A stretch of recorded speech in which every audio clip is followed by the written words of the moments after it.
Pagbasa sa Aklat ng Kawikaan, Kabanata 11, Talata 1 hanggang 31. Kasuklam-suklam kay Yahweh ang timbangang may daya, ngunit kasiyahan naman ang timbangang tama. Kahihiyan ang laging dulot ng kapalaluan, ngunit pagpapakumbabay, nagbubunga ng karunungan. Ang tuntunin ng matuwid ay katapatan, ngunit ang masamay wawasakin ng kanyang kataksilan. Walang halaga ang yaman sa araw ng kamatayan, ngunit ang katwiran ay naglalayo sa kapahamakan. Mas panatag ang landas ng tapat ang pamumuhay, ngunit nabubuwal ang masasama sa sariling kabuktutan. Ang katwiran ng mga matuwid ang nagliligtas sa kanya, ngunit ang masama ay bilanggo ng kanyang masamang nasa. Ang pag-asa ng masama ay kasama niyang pumapanaw. Ang umasa sa kayamanan ay mawawalang kabuluhan. Ang matuwid ay inilalayo sa bagabag, ngunit ang masama ay doon bumabagsak. Ang labi ng walang Diyos sa iba ay mapanira, ngunit ang dunong ng matuwid ay nagliligtas ng kapwa. Kapag ang matuwid ay pinagpapala, ang bayan ay nagagalak, ngunit higit ang katuwaan kapag ang masamay napapahamak. Dahil sa salita ng matuwid, ang bayan ay tumatatag,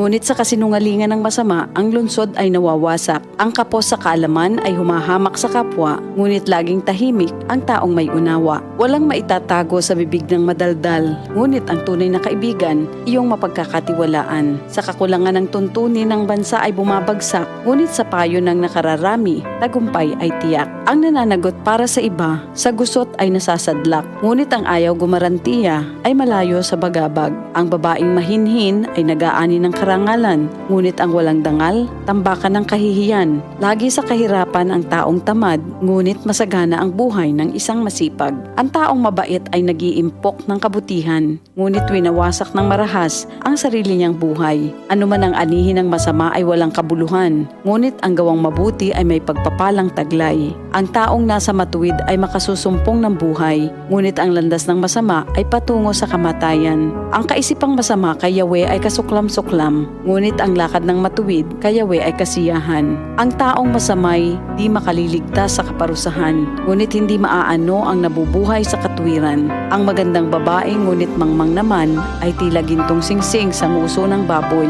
Anumang nais ng matuwid ay nagbubunga ng kabutihan, ngunit ang mahihintay lang ng masama ay kaparusahan. Ang taong mapagbigay ay lalong yumayaman, ngunit naghihirap ang tikom ng mga kamay. Ang taong matulungin sasagana ang pamumuhay, at ang marunong tumulong ay tiyak na tutulungan. Sinusumpa pa ng lahat ang nagkakait ng butil, ngunit pinupuri ang nagbibigay ng pagkain. Kung mabuti ang hangarin, ikaw ay igagalang. Kapag humanap ng gulo, iyon ay masusumpungan. Malalantang tila dahon ang nagtitiwala sa kanyang yaman, ngunit ang matuwid ay giginhawa tulad ng sariwang halaman.